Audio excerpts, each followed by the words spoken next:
खबर शामिल करते हैं कराची से हमारे A1 न्यूज़ के स्पेशल रिपोर्टर जावेद महमूद आराई से। डिस्ट्रिक्ट औरंगी प्रेस क्लब के बानी और सदर MA रुस्तम कादरी ने अपने वफ्द के हमरा लांडी टाउन चेयरमैन अब्दुल जमील खान से मुलाकात की और इलाके के मसाइल से बातचीत की गई। पानी मसलन पानी, सीवरेज और जो रोड मोइंजो दोड़ों का मंजर पेश कर रहा है। मजीद रोडों पर पार्किंग से आवाम को मुश्किलात का सामना है और गरीब आवाम की महंगाई ने कमर तोड़ दी।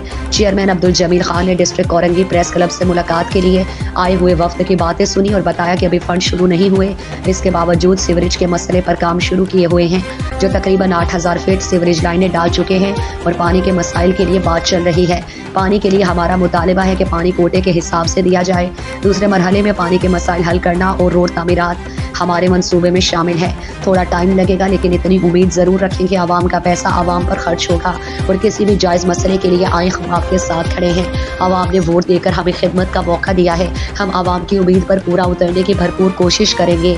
इस मौके पर डिस्ट्रिक्ट औरंगी प्रेस क्लब के वफ्द में बानी और सदर MA Rustam Qadri, deputy finance secretary Tariq Mahmood Inqalabi, office secretary Rizwan Sheikh, deputy information secretary Javed Mahmood Arai, office secretary Farooq Ahmed, Rab Nawaz Khan, Nizamuddin Sheikh, Anas म्यू मौजूद थे।